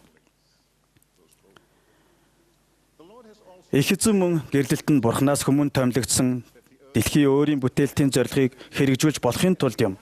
Мөн гэр бүлүүдийг үрд нэгтгэдэг эдгээр мөнхийн гэрээнд ороход шаардлагатай лацдах эрх мэдэлгүйгээр түүний ирэлтээр бүх дэлхий бүр мөрсөн усгагдах болно хэмээн тунхагласан билээ. Ариун сүм нь дарамтын биш харин найдварын бэлэгдэл юм. Ариун сүмийн лацтан холболтын чухал ёслол нь биднийг бурхны тэнгэрлэг жаягт өрдөг. Иесус Христийн сайн мэдээ бол гэр бүлүүдийг хуваалцах шаантаг биш. Харин тэднийг мөнхөд нэгтгэх гүүр юм.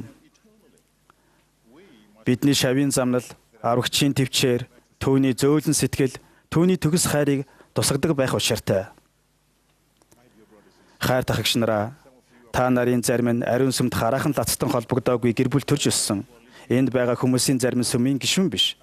Зарим сүмийн гишүүний эхнэр нөхөр нь биднээс өөр итгэл бишрэлтэй хүмүүс байгаа. Та бол Бурхны төлөвлөгөөний нэг хэсэг гэдгийг би хэлмээр байна. Би та бүхэнтэй төвчээр сонгох эрх, мөн Христэд хамтдаа ирэх чимээгүйхэн тууштай урилгын тухай хэдэн ариун түүхийг хуваалцмаар байна.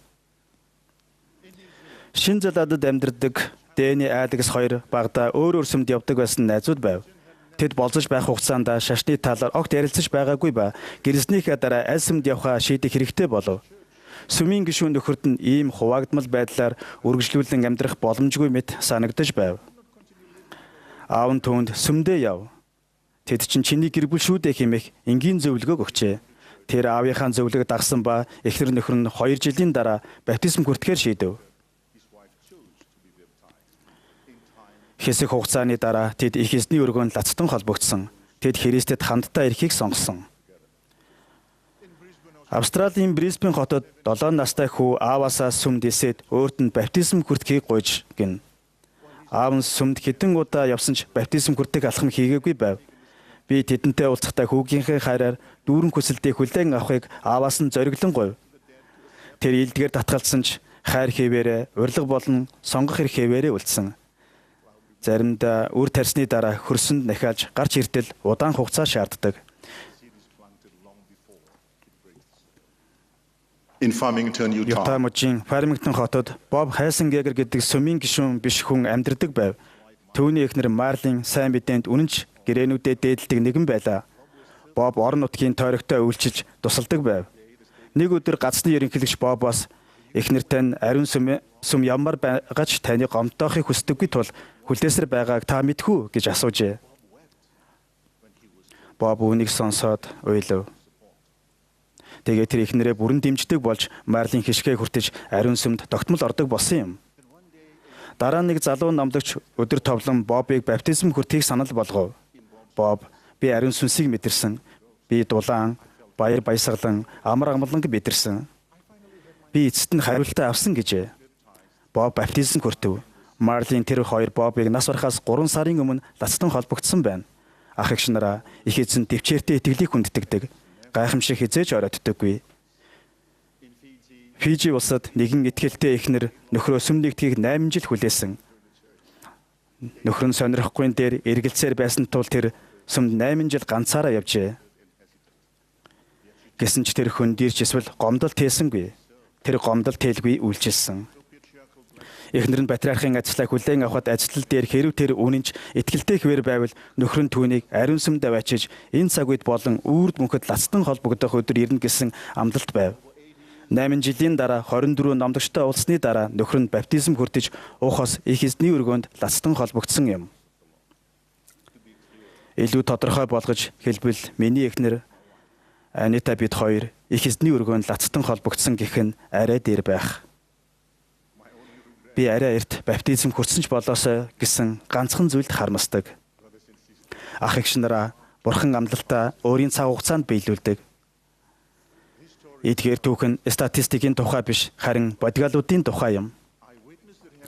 Тэнгэрлэг эцэг Иесус Христ хоёр эдгээр түүхэд дүрслэгдсэн гэр бүл бүрийг мэддэг гэдгийг би гэрчилж байна. Тэд нулимс, залбирал, төвчээрийг мэддэг. Тэд хүлээж буй хань ижил, залбирч буй зүрх сэтгэл, хүүхэд бүрийн мэдрэмжийг мэддэг. Тэд ариун амлалт бүрийг мэддэг. Эдгээр зүйл бидэнд хөрвөлт бол хувь хүний асуудал гэдгийг сануулдаг. Ажил нь өөрийн гэсэн цаг хугацаатай бөгөөд сонгох эрх бол ариун нандин зүйл юм. Гэр бүл нь бүгд сүмийн гишүүн биш хүмүүст хандаж хэлэхэд сэтгэлээр бүүн. Хүлээж байгаа хүмүүст хандаж хэлэхэд бүү буужиг. Өргөцсөн хүмүүст хандаж хэлэхэд урилга нь хайраар үндэссэн гэдгийг сана. Сүмийн бүх гишүүдэд хандаж хэлэхэд нэг нэгээр нь үргэлжлүүлэн тохинуулж хинч ганцаар суухгүй байхад анхаарцгаая. Аврагч хизээч албаддаггүй. Тэр уурдаг, тэр айдсалдаг, тэр итгэл үнэнч байдлын дагуу амлалтуудаа биелүүлдэг. Бид аврагчийнхаа амьлалтыг тэмдэглэж дурсаж байгаа энэ сард та бүхний Христэд хамтдаа ирэх амлалт өгч мөн сонголт хийхэд урьж байна. Мөнх амьдрал бол таны шагнал байх болно. Иесус Христийн нэрээр Амен.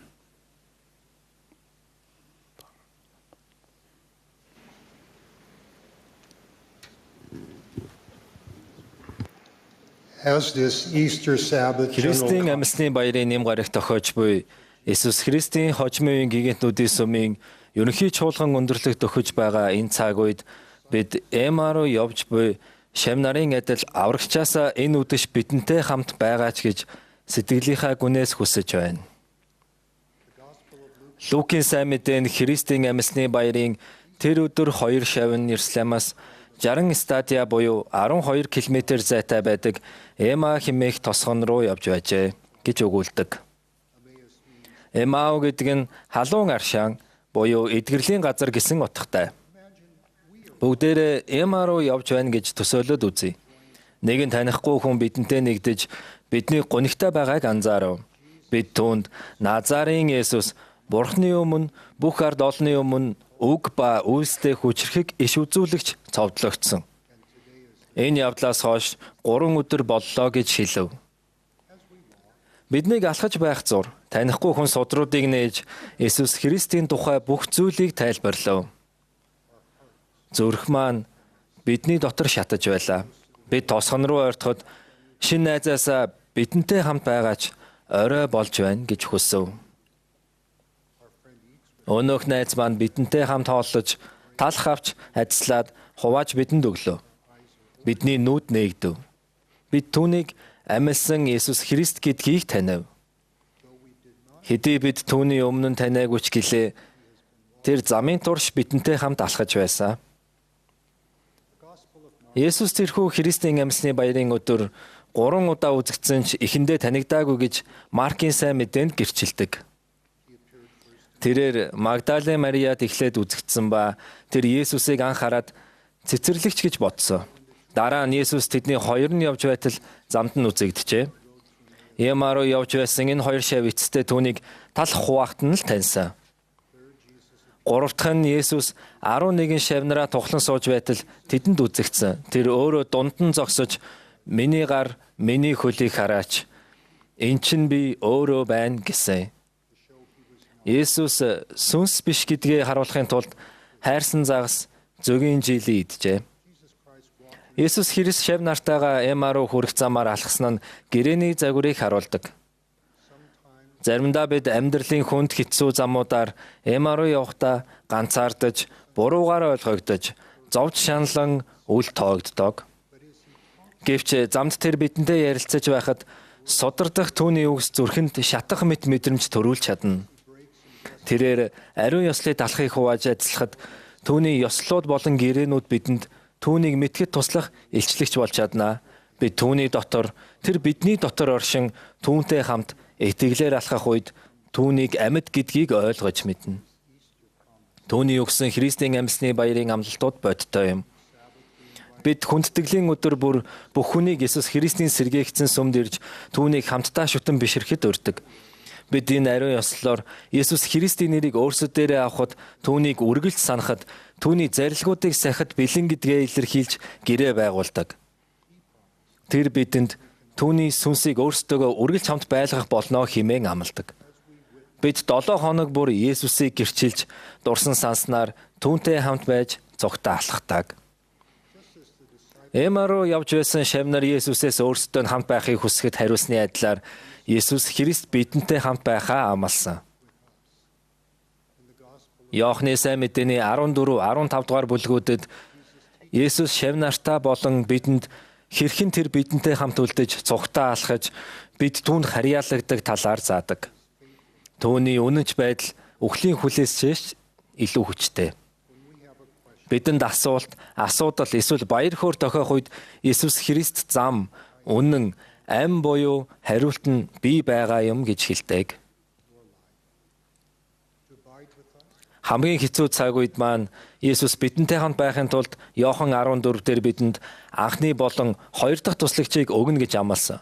Иесусийн хэлсэн анхны туслагч бол ариун сүнс юм. Би эцгээс гуйхад тэр та нарт өөр туслагчийг өгнө. Тэр нь та нартай үүрт хамт байна. Туслагч буюу миний нэрээр эцгийг минь илгээх ариун сүнс та нарт бүгдийг заах бөгөөд та нарт хэлсэн бүгдийг минь сануулах болно. Иесусийн хэлсэн хоёр дахь туслагч бол тэр өөрөө юм. Би та нарыг өнчлүүлж орхихгүй. Би та нар руу ирнэ гэж Есүс амласан. Учир нь намайг хайрлагч нь эцэгт минь хайрлагдана. Би ч түүнийг хайрлаж өөрийгөө түүнд илчилнэ. Үүнхээр хэн нэгэн намайг хайрлвал өвгийг минь тэр сахих бөгөөд эцэг минь ч түүнийг хайрлана. Бид түүн рүү очих түүнтэй амьдрна. Хамт байж амьдр. Есүс Христ Иохан 15 дээр өөрийгөө усан үзмийн мод бидний бурхан эцгийг тариалагч хэмээн заадаг. Мөчөр өөрөөсөө жимс ургуулж чадахгүй. Бид их эзэнгүйгээр юу ч хийж чадахгүй. Мөн миний дотор байж би мөн түүний дотор байна. Тэр их жимс гаргана. Мөн өөр жимс чинь үрд байна. Миний баяр баясгалан та нарт байж, та нарын баяр баясгалан дүүрэн болохын тулд үүнийг би та нарт хэлэв хэмээн Есүс хэлсэн.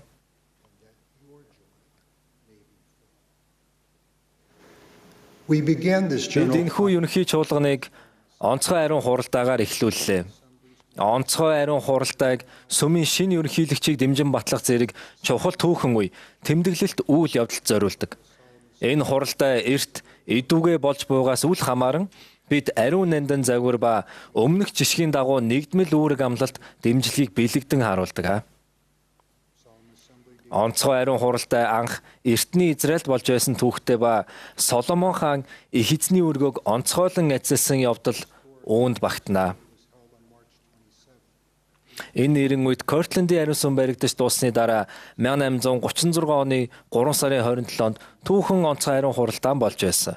Энэхүү ерөнхий чуулганы ариун хуралдаагаар бид ерөнхийлөгч Даалнхэ Оуксыг их эзний бас бидний бошиглогч хэмээн ерөнхийлөгч Хенри Б. Айринг, ерөнхийлөгч Д. Тод Кристоферсон нарын хамт манай тэргүүн зөвлөл гэж ахлагч Жеральд Косе, ахлагч Кларк Г. Гилберт нарыг 12 төлөөлөгчийн чуулгын гишүүдээр дэмжин баталж гэрчиллээ. Бид өөрсдийгөө эхлээд Бурхны хаанчлал ба зөвхт байдлыг хайхад зориулж бас дахин зориулснаар Есүс Христ болон их эзний бошиглогчийг хүслээрээ дуулууртай баяр хөөртэйгээр дагдаг. Бидийн үйлснээр өгөөмрөөр ажиллагддаг. Ерөнхийлөгч Даалнхэ Оукс энэ чуулганы төгсгөлийн үг хэлэгч байгаад бид талархаж байна. Намайг Брингемянгийн сургуульд элсэж орсон жилд ерөнхийлөгч Оукс манай сургуулийн ерөнхийлөгчөөр томилогдоод удаагүй байсан ба бид хоёр төгсөх ангийн сурагчид болон тэдний эцэг эхчүүдэд зориулсан хэлэлцүүлэгт хамт үг хэлсэн юм. Би үг хэлэлцүүлэг эхлэхийг сандран хүлээж байтал ерөнхийлөгч Оукс намайг тайвшруулахаар дөхөж ирэв. Тэр зөөлөн инээмсэглээд 40 насныхаа төрс өдрийг тохиолдуулан улаан зангаа зүүсэн гэдгээ хөгшөрсөн мэт мэдэрч байгаагаа хэлсэн. Шинэхэн оюутны хувьд надад 40 нас нэлээд төгшин санагдаж билээ. Тэгээд ерөнхийлөгч Оукс надад нэг түүх ярьж өгсөн юм. Би зарчмыг нь одоо хүртэл сандаг. Нэгэн өвөө зоосоор дүүрэн том авдрыг онгоолгоод ач зээ нараа чадах чинээгээрээ зоосоос авахд урьжээ. Ач зээ нар нь баярлсандаа 1, 5, 10 цент гэх мэт олон тоотой боловч үнц нь багтаа зооснуудаас атга дүүрээ авчээ. Гисэн идэж нэг ач охин нь нухацтайгаар хитгэн зоос сонгож гин. Өвөө нь яагаад гэдгийг асуув. Өвөө миний авсан бүх зоос алтан зоос гэж охин хариулав. Их эзний хайрлаж зааварсан хүн болох ерөнхийлөгч Даалнхэ Оукс амьдралынхаа турш сайн, илүү сайн, хамгийн сайн байхыг үлгэрлэн харуулсан. Тэр хамгийн сүнслэг хэсгийг сонгодог. Тэрээр аврагчийг хэрхэн дагахыг дүрмээр үлгэр дуурайлаар заадаг. Есүс Христийн цагаатгал бүх зүйлийг өөрчилж жинхэнэ амьлалтыг авчирдаг. Энэ нь бидэнд Бурхны оршууд иргэн очиж гэр бүлтэйгээ үрд мөнхөд нэгдэх боломжийг олгодог. Бид эдгэрч, эвлэрч, гэрээнд харьяалагдсан дагаж чадна. Эрт цагийн Нефатай хамт бодгол маань их эзний өгсөн гэрээнүүдэд үхлээс чөлөөлөх агуу болон мөнхийн төлөвлөгөөндөх түүний ач хിവэл, түүний шударга ёс, хүч мөн нэгүсэл баястаг. Энэ бол Христийн амьсны баярын миний гэрчлэл. Есүс Христ ээгүүтгэгдэж оршуулгадаад 3 дахь өдрөө дахин босч ирэн тэнгэрт дээшлэн оцсоо. Би гитлэгч амьдыг мэднэ. Тэр амьд учир би дуулна. Тэр миний бошиглогч хаан. Биднийг ямаруу хүрэх амьдралын хүнд хэцүү замаар алхахад тэр бидэнтэй хамт байх болно. Хэрвээ та ганцаараа гуниглан алхаж яваа нэгнийг харуул хамт алхаж яваагаа тэдэнд мэддэгтэх үү? Хинч ганцаар сууж эсвэл ямаруу хүрэх замаар гансарч зөвхрөн алхах ёсгүй. Энэхүү Христийн амьсны баярын үдэш бас өдөр бүр бид түүний дотор тэр бидний дотор байж түүний хайрыг таньж түүний хайранд хамтаа алхах болтугай хэмээн би Есүс Христийн ариун нэрээр залбирч байна. Амен.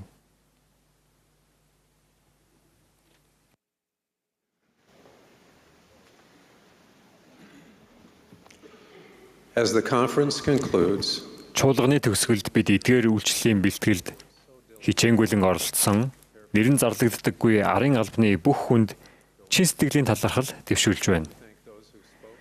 Бидэнд хандан үг хэлсэн, залбирсан, урам зориг хайрлах сайхан дуу хөгжмийг сонгосон бүх хүнд талархаж байна.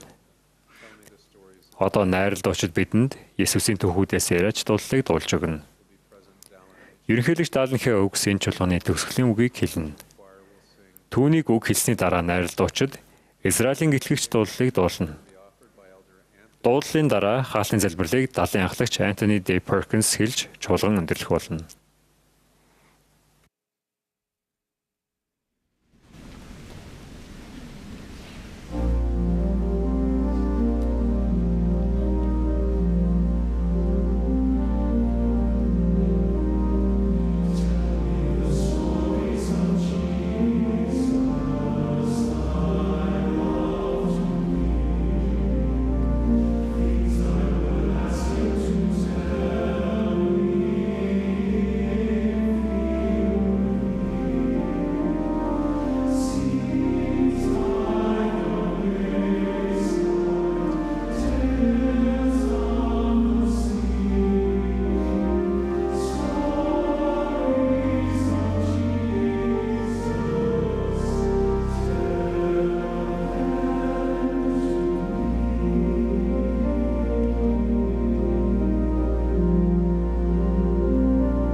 The Tabernacle Choir Дөнгөж сая Табернаклийн найрал дуучид Есүсийн түүхүүдээс яриач хэмээх залбирал адил дуулалыг толилууллаа.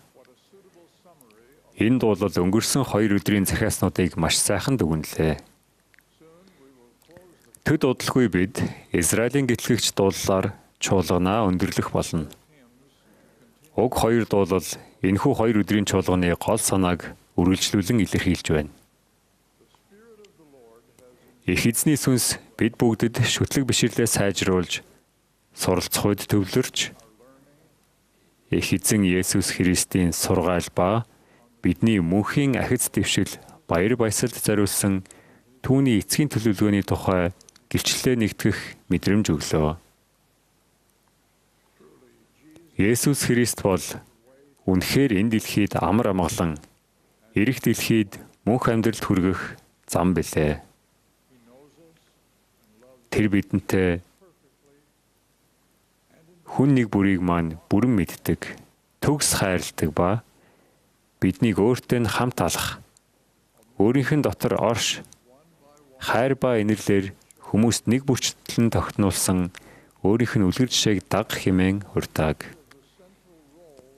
Хүүхдүүдийнхээ мөнхийн хувь тавиланд зориулсан Тэнгэрлэг эцгийн маань төлөвлөгөөнд гэрлэлт ба гэр бүлийн гол үүргийн талаар бид дахин сонслоо. Бид гэр бүлдээ, хүрээлэлдээ, мөн Бурхны хүүхдүүдтэй харилцах бүх харилцаанд Христийн цэвэр хайрыг мэдрүүлдэг байх болтугай. Энэхүү чуулганы захиаснууд хэвлэгдэн гарах үед тэдгэрийг залбиралтайгаар судалж, мөн тунгааж, тэдгэрт тайлбарсан зарчмуудын дагуу итгэлээр үйлдэнүү хэмээн би та бүхнийг урьж байна. Их эзэн хүлээн авах түнд би илүү өгөх болно гэж амласан. Бид энэхүү чуулганаар хүлээн авсан сургаалуудыг нандинах хадгалах аваас их эзэн ховийн илчлэлт өдөрдмжаар дамжуулан бидэнд зааж сүнслэг мэдрэмж өгсөөр байх болно. Их эзний үйлчлэгчдийн удирдамжийг дагаж Бурхан руу хараагаа хандуулж амьдрах үед энэ нь бодиттой болно гэдгийг би амлаж байна. Есүс Христийн нэрээр хэллээ. Амен. Amen.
Our Holy Father who art in heaven, on this Easter Ариун эцэг минь Христийн амьсны баярын хүү нэм гарагт бидэнд өгсөн таны цорын ганц хүү болох тэр бэлэгт үнэхээр их талархаж байна.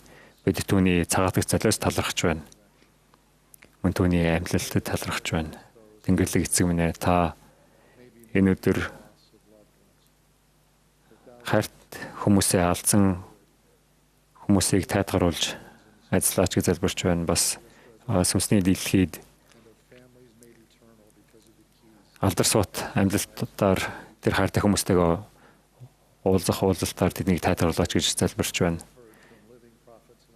Өнөөдөр амьд бошиглогч өдөрдөгчдөөс аврагчийн тухай Христийн дуртай түүхүүдээ сонсох боломжтойс талархаж байна. Бид ерөнхийлөгч өгсөйг хүч чадлаар ажиллаач. Тэгснээр бид эх 6 сард мөн түүний бошиглолыг дахин сонсох боломжтой байх үлээ. Өнөөдөр энэ чуулганаас тараад бид сонссон зүйлсээ тунгаан бодож өдөр бүр илүү сайн байж болохын тулд аврагчийн ачивэл цагаатгалаас илүү хүчийг авч болохын тулд бас бид залбирч байна. Бид танд маш их хайртай, таны хүүд хайртай, бидэнд өгсөн бүх ажлыг талархаж байна. Мөн Иесус Христийн сэргээсэн сүмийн гишүүдийн хувьд энэ бүгдийг залбирч байна. Иесус Христийн нэрээр амен.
This has been a broadcast of the Sunday afternoon session of the 196th Annual General Conference of the Church of Jesus Christ of Latter-day Saints. Speakers were selected from leaders of the church. Music for this session was provided by the Tabernacle Choir at Temple Square. All are welcome to view and share the messages of this and other conferences found at churchofjesuschrist.org. This broadcast is furnished as a public service by Bonneville Distribution. It may be used for personal and non-commercial home, family, or church uses. Copyright 2026 by Intellectual Reserve, Incorporated. All rights reserved.